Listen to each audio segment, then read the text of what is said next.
Yeah, 13 Love out there. This is Jarrell L. Bay. Just giving thanks to the ancestors and the ancestors, ancestrals, definitely the Most Highs, and big 13 Hava to big Alma Mama.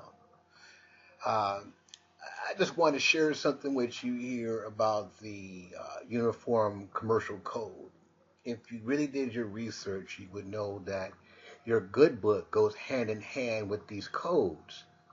So this is your commerce right here, your commercial account. Your commercial account is basically your bond. In other words, your birth certificate, what they call settlement, your settlement certifications in the early 1800s. And then later on, they renamed it birth certificates. Go do a research. You see what I'm talking about. So your good books is really talking about property. You the property. And they selling your birthrights off. So if you go back and you take a look at some of these codes in here, like for an example right here, your hierarchy law, the first order of law is natural law. So if you not know nothing about law or natural law, that means you're an outlaw because you're out of nature. Now, these universal principles, what principles? My aunt's principles. They're telling you some stuff right here, but you guys are just too damn arrogant and too ignorant to go and search this information. So let's keep on going down here. Your affidavit. Now, check this out. Commerce is an everyday life.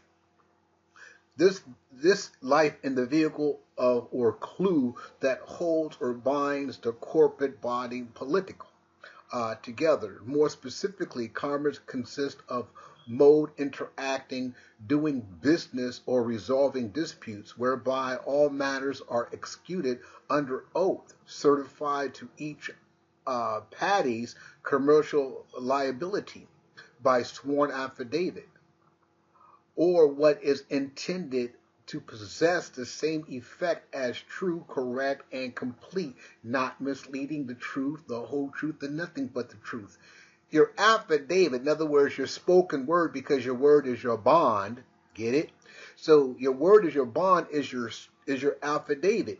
In other words, you're having a verbal contract, but once you put that verbal on paper, now it becomes a written contract. Now it becomes what? Law, because you have to get that affidavit notarized. You get it?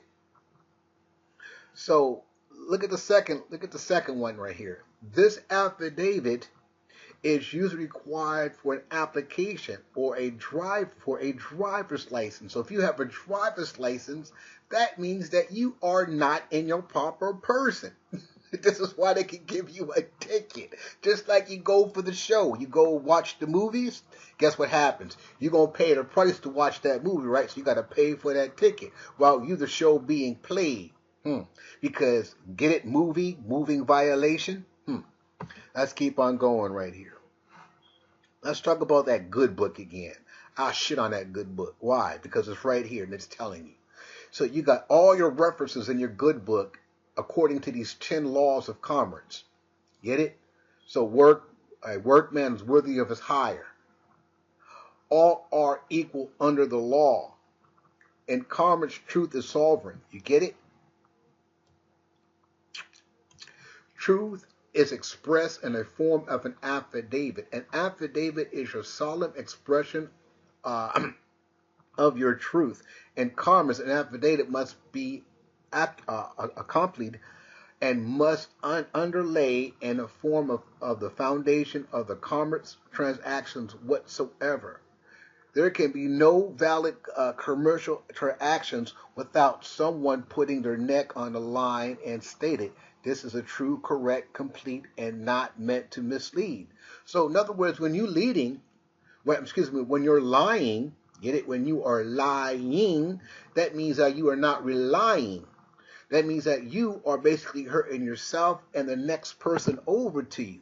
So in other words, if you have a ticket, say you get a ticket, right? And the cop is going to tell you your name. You give him your name. Your name is your DBA. So that DBA becomes his business because that's not really you. That was the name that your mother gave you. That is hearsay. Get it? When you go to court, the court say hearsay, hearsay. So that's really hearsay. That's what she had to say. That's not what you have to say because that name was given to you. So you're not working your proper person. Now go figure that out. So right there, you already lied.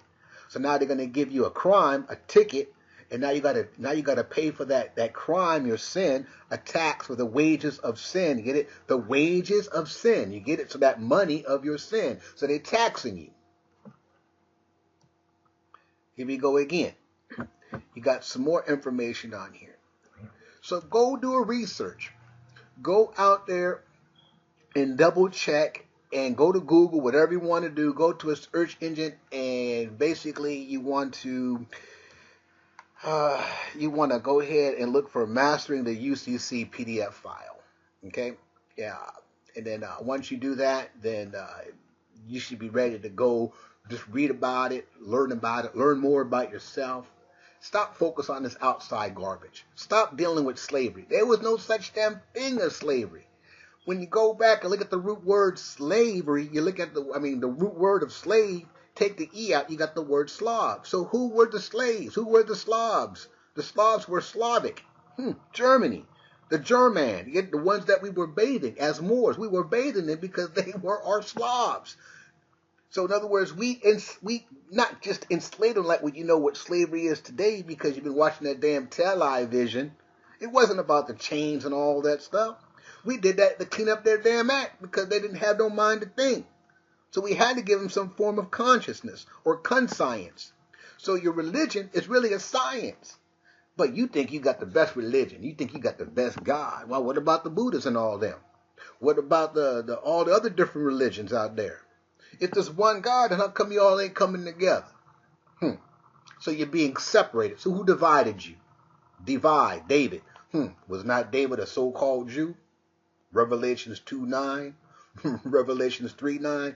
You better go do your homework. I'm out. 13 love.